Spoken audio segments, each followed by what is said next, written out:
जय श्री राधे कृष्णा। दोस्तों, कैसे हैं आप सब। अत्यंत प्राचीन काल में द्वापर युग में अत्याचार, अनाचार तथा पापों से त्रस्त होकर पृथ्वी त्राही त्राही कर उठी।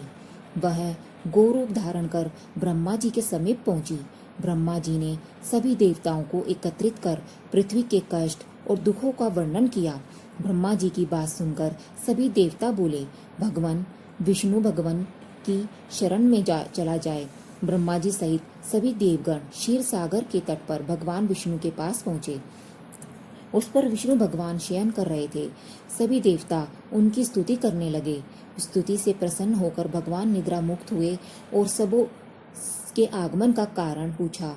इस पर पृथ्वी कहने लगी, भगवान, मैं पापाचार सहन करते करते दुखी होकर आपकी शरण में आई हूँ। कृपया मेरा उद्धार कर मेरे कष्टों का निवारण कीजिए। भगवान बोले, मैं ब्रजमंडल के धर्मात्मा पुण्यात्मा गोप वसुदेव जी के यहाँ, जिनकी पत्नी देवकी है, जो कि कंस की बहन है, उसका द्वारा जन्म लेकर मानव शरीर धारण करूंगा। आप सभी ब्रज में जाकर युद्धकुल में अपने अपने मानव शरीर धारण करें। इतना कहकर भगवान अंतर्ध्यान हो गए। कालांतर में वसुदेव देवकी का विवाह हुआ। विवाह के बाद वसुदेव जी अपने साले कंस के साथ गोकुल जा रहे थे। उसी समय आकाशवाणी हुई, हे कंस, तुम्हारी बहन देवकी, जो कि अब वसुदेव की पत्नी है, उसके गर्भ से जन्म लेने वाला 8वां बालक तुम्हारे प्रण हर कर लेगा। इस आकाशवाणी को सुनकर कंस अपना खड्ग निकालकर देवकी की हत्या के लिए प्रस्तुत हो गया। इस पर वसुदेव जी बोले, हे कंस, आप जैसे पराक्रमी पुरुष को एक अबला नारी की हत्या शोभा नहीं देती। आकाशवाणी पर ईश्वर के वचन पर भला एक अबला नारी का क्या वश है। लेकिन तुम्हारी रक्षा के लिए हम दोनों उत्पन्न होते ही अपने प्रत्येक संतान तुम्हें दे दिया करेंगे। वसुदेव जी की बातों से कंस को कुछ सांत्वना प्राप्त हुई। फिर उसने वसुदेव और देवकी को अपने कारागार में डाल दिया। जेल में देवकी की कुशा कोख से 1, 2, 3, 4 अर्थात जितने भी शिशुओं ने जन्म लिया, सबको कंस छीनकर यमलोक पहुंचाता गया। देवकी की 7 संतानों की हत्या करने के बाद 8वीं संतान के प्रसव पूर्व कंस और अधिक सतर्क हो गया, क्योंकि उसके शत्रु का जन्म देवकी की 8वीं संतान के रूप में होने वाला था।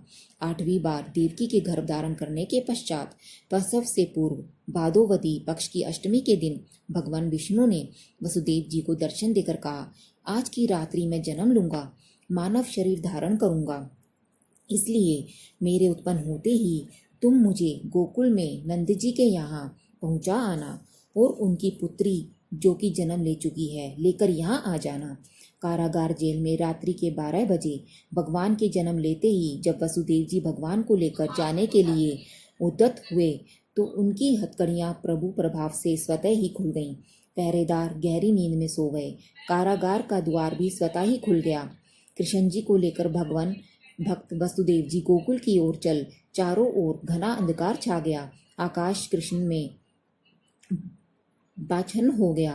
वसुदेव जी की कृष्ण भगवान को लेकर चले यमुना में प्रवेश करते ही यमुना जल ऊपर की ओर तीव्र गति से उठने लगा, यहाँ तक कि कृष्ण भगवान को लिए हुए वसुदेव जी कंठ तक यमुना जल में डूब गए। वह भगवान का स्मरण करते हुए विचारने लगे, क्या अब यही मुझे जल समाधि प्राप्त होगी।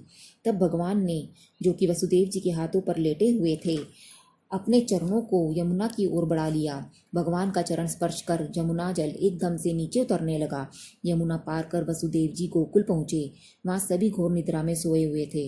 नंद जी के घर के दरवाजे खुले हुए थे।